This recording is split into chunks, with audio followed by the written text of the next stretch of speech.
This is the Q&A session for lecture number 8. And the first question was about the cascade function, which appears in the textbook in the recursion chapter that I asked you to read, but I think we actually discuss it in Friday's lecture. I think it looks like that. Now this is the recursive case. We still need a base case. We need a base. Otherwise, this would just keep going. So if n equals 0, then, or I think in the textbook it was if n is less than 10, then we'll just print n. Otherwise, we'll print n and then cascade and then print n again. This is wrong. Okay, so then we got the, oh, you can't even see. We've got to do a smaller one so you can see the whole thing. That's kind of all you need to see what's going on. So the output looks like this. There is a print before you cascade and a print after you cascade. I think this is an example that you were asking about, or at least it's similar. Yeah, so let's talk about this one. The story with making a recursive call is actually the same story as making any function call, which is that you have to do whatever the body of cascade is on the value n divided by 10. So if n was originally 321, this would just be 32. And then you have to finish executing the body of cascade the original time. So if n is 321, it's not less than 10. We skip that part, but we print 321. We then do whatever cascade n divided by 10 is, whether this is a recursive call to cascade or if it's something else. We would do the same thing, which is just like run it to its completion. We don't do anything with the return value of this. It's going to end up returning none, so I guess that's fine that we just ignore it. But then after we call cascade, we're printing n again, and n is still 321. Now, in other calls to cascade, n will have a different value, and that's what you see in the environment diagram. But in the first call, n was 321 for this print line, and it's still 321 for this print line because we never assigned to n in between.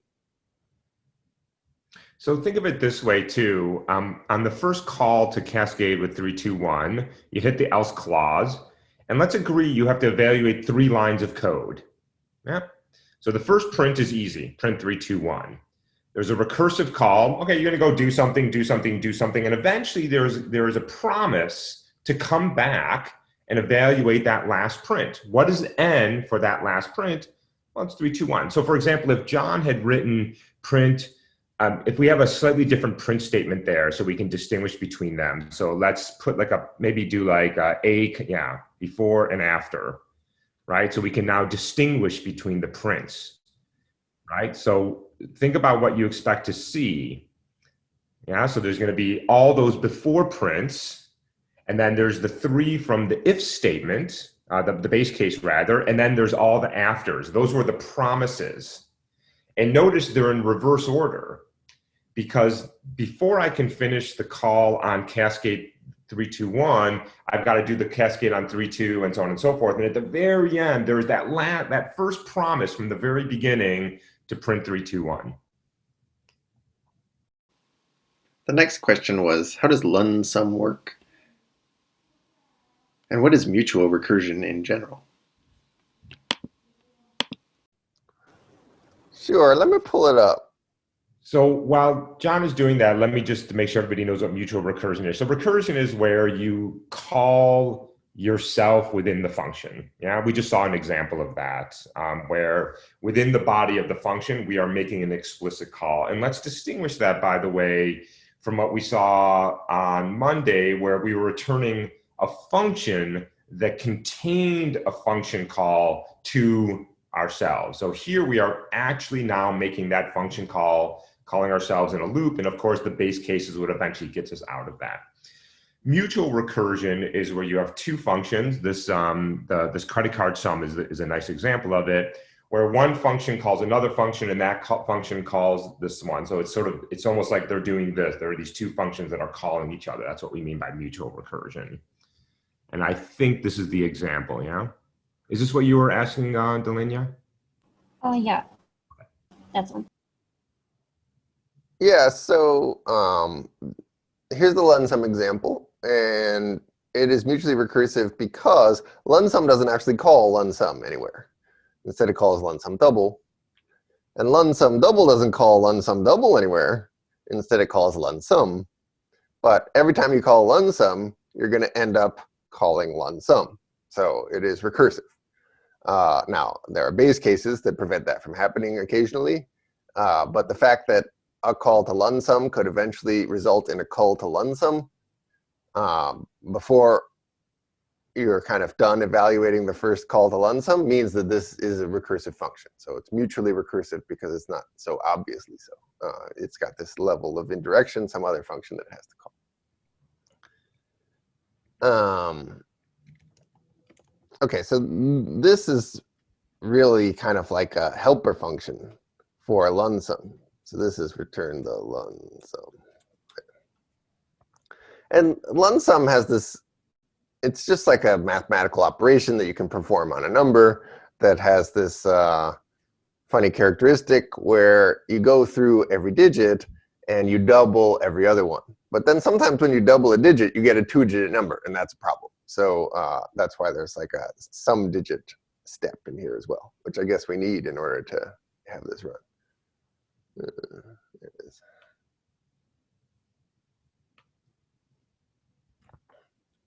Stick it all up there. So let's talk a little bit about how this works, and then we'll run it, and then maybe questions will be answered. When you take in an n for LUNSUM, like 1, 3, 8, 7, 4, 3, you don't actually double the 3 before adding the digits together. You double only the 4 and the 8 and the 1. So we kind of need a way to keep track of whether we're on an odd digit or an even digit. And that's why we have mutual recursion here, is that LUNSUM is the one that just adds in the last digit, which we have written out in the code here. Whereas LUNSUM double doubles the last digit, and then it adds it in. So it's called LUNDIGIT here. It's the result of doubling the last digit. And then if it turns out that doubling it, like doubling 8, gives you 16, then you add the 1 and the 6 together to get 7. So eventually you get down to 1 digit, but there's kind of an involved process to do it. So, so what? So LUNSUM called on this is going to result in a call of LUNSUM double on 13874, which is going to, as it's being processed, call LUNSUM on 1387, etc. So we can see that since LUNSUM doesn't double its last digit, it's not going to double the 3. It's also not going to double the 7 when it eventually gets there. But since LUNSUM double does double the last digit, it will double the 4, because that's its last digit, which was originally the second to last digit. And you can imagine that the next call on LUNSUM double 138 is going to double the 8. So that's the mechanics by which this expression ends up doubling every other digit. And we'll just watch it run. So we define a bunch of functions.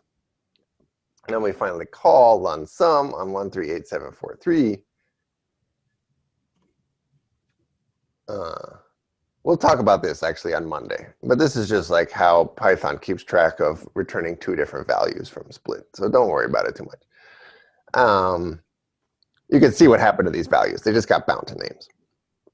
So LUNSUM double gets called on 13874, and then LUNSUM gets called on 1387. So they're just alternating, but shaving off a digit each time. And when you do that, you end up doubling every other digit. By the way, I think you could have written this without 2 functions. You could have done this strictly recursively. It's a little tricky to keep track of the digit because you have to keep track of every other digit. But I think there is a way of doing this. It's a good exercise. So if you want to try to do this, John, do you see it? Do you think I'm right that you could do this? Yeah, you're totally right. Mm. Yeah. So that could be that's a good exercise, by the way. Try to write this recursively. By the way, write it iteratively. Just figure out how to do this iteratively, yeah? And then try to do it strictly recursively. There's a way to do it. You have to keep track of the digit, which is a little tricky, but there's a way to do it. Yeah, I think that's a great suggestion. Okay. So a couple of questions in the chat, so let me just get to that. So Luis is asking, how are we checking if doubling is greater than 9?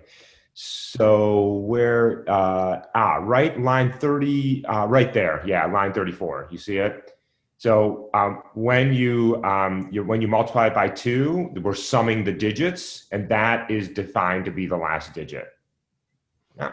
Yeah, and like it happens to be that if you sum the digits of a 1-digit number, you just get that number back. So we're kind of taking advantage of the fact that some digits will deal with the case where it's bigger than 9, but it will also deal with the case where it's less than 9. So we just call it, we're done. And Sandra's asking in the chat, thank you, Luis. Is it that whenever we have a recursive call, we always go down the frames in the environment and then go back up? And I think the answer there is yes. Basically what you're doing is you're making a call, another call, and eventually you have to sort of go back and finish all the calls. So we call it a stack. Like you put it's like a stack of plates. You make a bunch of calls and then you take everything off and then you go, so it's up and then down, or in this case, down and then up. Yes. Yeah, good question. So what's the difference between recursion and self-referencing? Recursion involves making a call to f within the body of f. And this is complicated because when I call f on something, I might get many, many calls to f as a result. Even though I've only called it on one thing, it can kick off a whole chain of computation. The ones we saw in this lecture are all things that you could have done with a while statement. They're like the chain of computation sort of goes sequentially in a bunch of steps. And so that's not so crazy. The stuff that we'll do on Friday, where it turns out that you could actually make multiple recursive calls within the body of a function, can lead to very interesting computational structures where you end up doing a whole lot of work just from one call. So that's what recursion really is when calling a function would result in calling that same function. Self-reference is using the name of the function that you're defining somewhere within its body. This will not kick off some long chain of computation. You're only going to get one call for f for each time that you call it. So I know I'm going to get 3 calls to f here because I called it 3 times. I'm not going to get any more than that in the self-reference case. So we tried to teach you self-reference to say oh, it's okay to refer to f from within f without having to deal with the complexity of what happens when you actually call f within f, which is that it kicks off a long chain of computation from one call by talking about self-reference before we talked about recursion. But but recursion is really 2 things. It's self-reference plus every call results in another call, which results in another call, which results in another call. That critical point there is that you are calling the function, right? Is it in a very iterative sense, right? You're doing an actual evaluation or an execution. Yeah. A follow-up question was, what about self-reference where the self-reference is within a function within a function? Okay, so there are these cases in self-reference where f returns g, which calls f. Something like that. It turns out that when you call f, you don't call f. You just return a function. And it turns out that when you call g, you don't call g. You just return a function. So in this more involved case of self-reference, you're still not going to get a long chain of calls by just calling one of f or g. You're really just going to have one thing happen. If you call f, you return g. If you call g, you return g by calling f. But you never get something that would be like recursive evaluation would require you to have f call g and g calls f, which means f calls g, which means g calls f, which means f calls g, which means g calls f, And this would go and go and go. The next question was whether it's better to use an if-else construction in a recursive function, or just if base case and then write the recursive case outside of else. Yeah, that's a good question. I don't know that one is better than the other. I think this may be a style issue. I often like the else. I like to make it explicit. I find that it just sort of helps me read code as opposed to having to infer it. But I don't know, maybe John Peel has a different opinion. Yeah, I mean, it's a great question. Like if you've got some recursive thing where there's a base case here, and you know in your base case you're going to return, then do you really need this else before you do the rest of the work? Or can you just leave it out? Because you know if you hit the if, then you're going to return anyway, and so you're always you're never going to get here. I tend to prefer in like actual code that I write that I don't need to maintain to keep the else, because if one day I decide like, oh, this shouldn't return anymore, I want to change this so it prints or something instead, then I'm still going to have the behavior that I'll either do the base case or the recursive case, but not both. Whereas if I had written it this way, kind of depending on the return here to avoid doing this work, and then I change this return to something else, then all of a sudden this is actually going to get run. Like if you have the code, if something print this, then otherwise do this, it's not otherwise. Like it could be the case that you would print this and do this. And that is something that probably in the design of your recursive function you never want to have happen. And a good way to enforce that is just to make sure it's in an else case.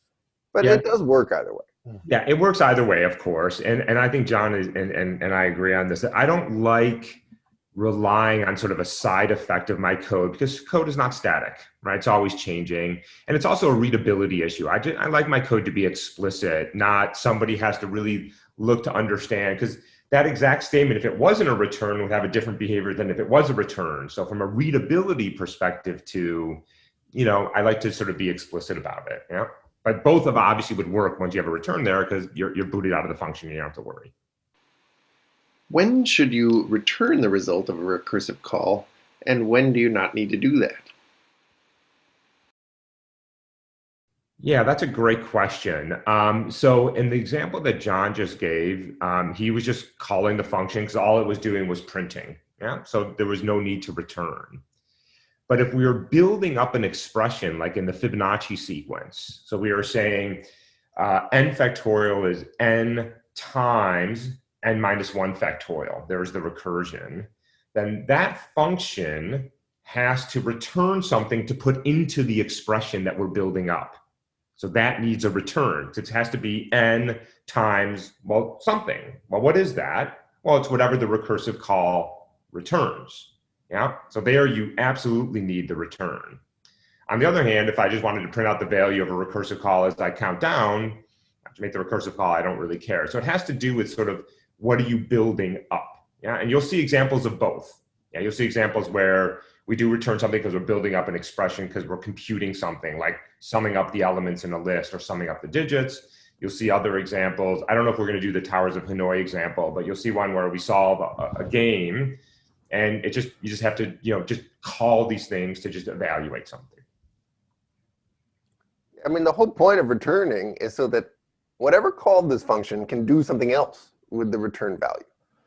And that's very common in recursion as well. That like the goal of the recursive call was to get a value that you're then going to do something else with, like multiply it by n or whatever.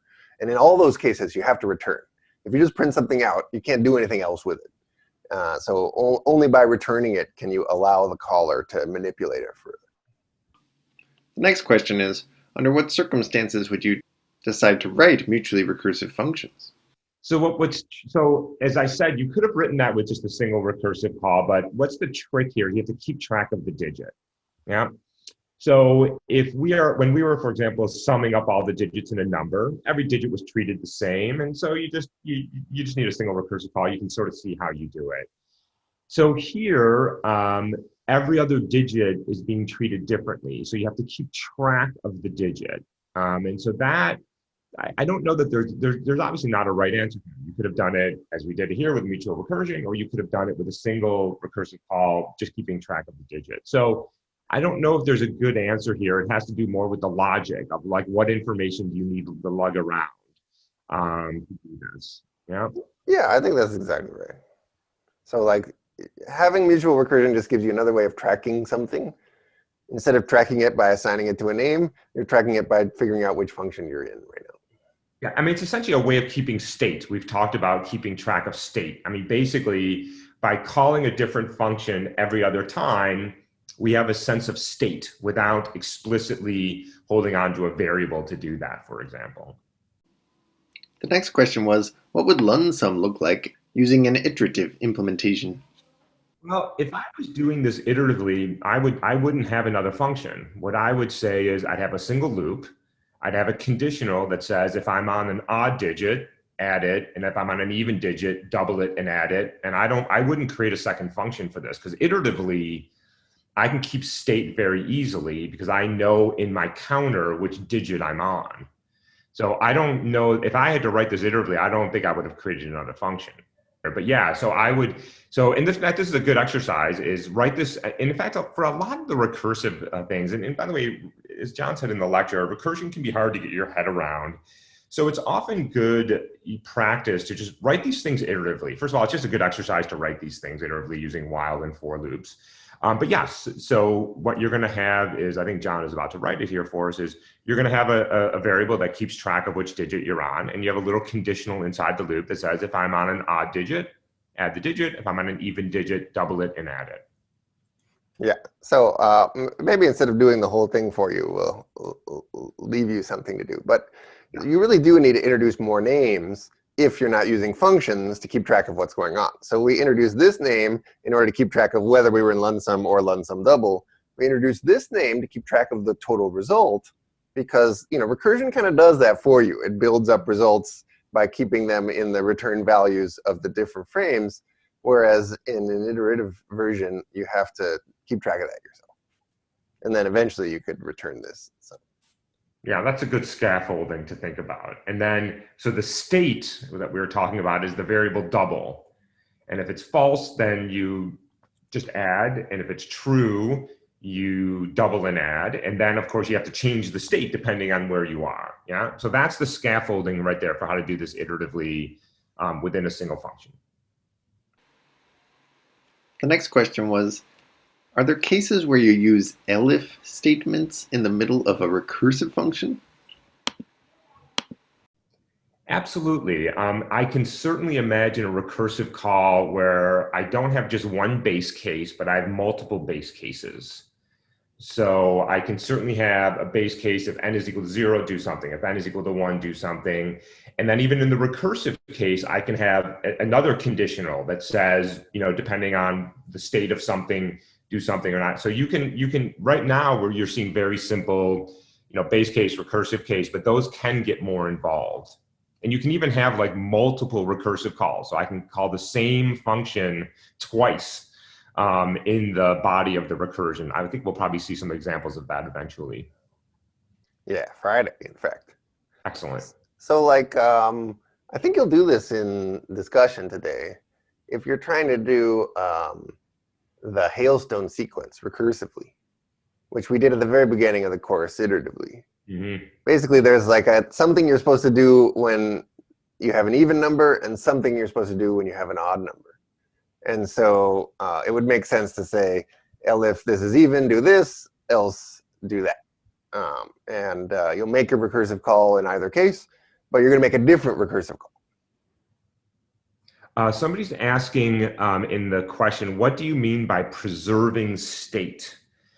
So when we refer to state, we sort of mean, so for example, in the example we were just looking at is, are we on an even digit or an odd digit? Yeah, we want to sort of know something about where are we in the computation. And when we're doing things iteratively and we have variables, it's relatively straightforward to keep track of that. You assign the initial state. Every time you make a change, you update the state if you need to. So I'm on an even digit, I'm on an odd digit. I'm on an even number, I'm on an odd number. When you're making recursive calls, that can be a little trickier because you're not necessarily doing things by assigning variables. And so in the previous example, we did that by having this mutual recursion. So state is just sort of where are you in the computation, or what is a current value in the computation? Yeah, and it's one of these funny words that computer science uses a lot. And it's not state like California, it's state like the state of matter. Like you need to know whether your water is liquid or frozen or whatever, and that might change. It's because we're not really scientists and we want to pretend that we're scientists, so we use terms from physics. The next question was, how difficult or complicated are recursion problems going to get? So here's what you should know about recursion is that while it is really beautiful and elegant, it is sometimes can be computationally very demanding, depending on how you write the recursion. Because of this you have to have this memory of going back and undoing. Somebody asked the question earlier. So there's something called tree recursion, which will contend with some of those computational demands. I don't know how complicated things are going to get. Maybe John is in a better position to answer that. They never get complicated, really, in the way that you describe. You can have higher order recursive functions, but the goal is not to just like build something so crazy that you can't possibly understand it. Though recursion gives students a lot of trouble, even in really simple 4-line, nothing is nested versions, because it's, as you'll see in Friday's lecture, there are really tricky problems that you can solve succinctly by letting the computer do the work. But then it becomes like the computer's doing so much work that it's hard to trace what's going on. So your old strategy, if you have it, of just like thinking through step by step, how's this going to compute the result that I want, doesn't really work anymore. You can solve things like, among all the possible ways of selecting some digits out of a number, which one, has the digits increasing and is the biggest, or something like that. And how would you do that? Well, you'd have to consider all possibilities. Recursion lets you do that, but the human effort required to do it is just so immense that you can't like step through it in an environment diagram. So you have to learn how to use functional abstraction to confirm that it works, instead of just like stepping through the code. So it's a different skill than what you've done so far in the course. Yeah, that's exactly right. So the question is, how do you verify the correctness of mutually recursive functions? You assume that they both do what they're supposed to do, and then you can check each one individually. So if you want to check lunsum, you assume that lunsum double does what it's supposed to do, and verify that lunsum therefore does what it's supposed to do. And likewise with lunsum double, you assume that lunsum does what it's supposed to do, and check that lunsum double does what it's supposed to do. And then you've verified the whole thing. Yeah, and by the way, this is what's sort of tricky about recursion is there's like this leap of faith. John said it really nicely with the beautiful photo in the lecture, is you sort of have to write the function assuming that the function works, right? And so a lot of it is this weird way to conceptualize things, is to think about it, well, I'm writing a function that does X. I'm going to trust that I'm writing that function, and then I'm going to use that function to write the function. And that's that nature of recursion. And it seems really odd right now, but it'll get more comfortable. I will say, and I don't say this enough in this course, that we focus on recursion because it's powerful, but also because it really pushes you to just trust that a function is going to do what it's going to do, because there's kind of no other way to deal with recursion. But this idea, this functional abstraction idea of just like, oh, I have this function, it's going to do what it's going to do, is extremely useful outside of writing recursive functions. Just whenever you're writing a large program, you can just not worry about how some function does its thing. You just call it and you assume that you'll get the right result because you understand conceptually what its behavior is. And that's how you build large programs, is that you kind of trust that each piece is going to do what it's supposed to do. You have to verify each piece, and then you compose them not by tracing through the whole program, but instead by validating each piece, assuming the rest works. The next question was, what is tail recursion, and are we going to learn about that in this course?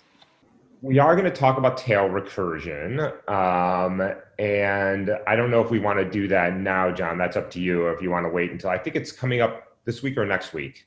Actually, it's coming up many weeks from now. I think like week 10 or week 11, we'll talk about tail recursion.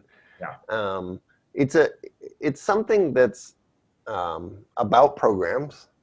I'll give you a little preview. It's about programs, but it doesn't actually matter for Python, because Python, the way the interpreter is implemented, whether something's tail recursive or not, has no implications about how it runs. And so it's kind of not relevant for us at the moment. Later on, we'll study another programming language, Scheme, where it does matter a lot. And the story is pretty simple, but learning all the details takes a little while. And you're exactly right that it's about whether there's more work to do after you make a recursive call or not.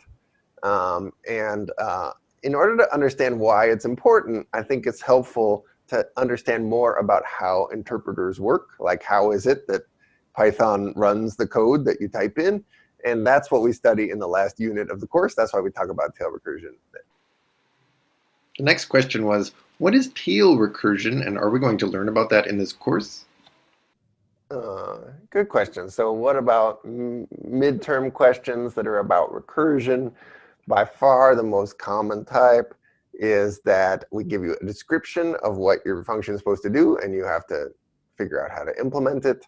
And these are usually quite short in terms of the number of lines of code, and yet tend to be the most difficult to get right, because you have to kind of discover how it is that you're going to get the result that you want using just a couple of recursive calls. And this is never obvious. We'll look at an example of why it's not obvious on Friday's lecture. When we come up with there's a function called count partitions. It's like one of the biggest parts of the lecture. And so you'll get a sense then of why solving a recursive problem isn't always just like thinking about the few steps that you want to do to get it done. Sometimes you have to figure out like which recursive call to make in order to make more progress on the problem without solving it all in one step. And that is not an easy thing. It doesn't come easily to most anybody, but with practice, you can learn how to do it. And one of the goals, and one of the reasons I like doing all this environment diagram before recursion is I think of it as sort of an enabling technology. Now that you understand environments and how calling sort of stacks up, the recursion is a little bit easier to conceptualize. So now you have to really start thinking about how do I write recursive code, which is more important. And then the environment diagrams there are really just sort of an enabling so that you understand sort of the calling of functions and the fact that these things call on top of each other. Yeah. All right, everybody. I hope everybody has a restful rest of the day. Here in the Bay Area, the air quality is down almost to single digits, so we can breathe again, thankfully. So we're all very grateful for that. Have a good day. I think we're having another office hour Friday at the usual time, and then John and I will have an AMA at 2 o'clock Pacific time on Friday if you're interested in coming to talk to us about some other things.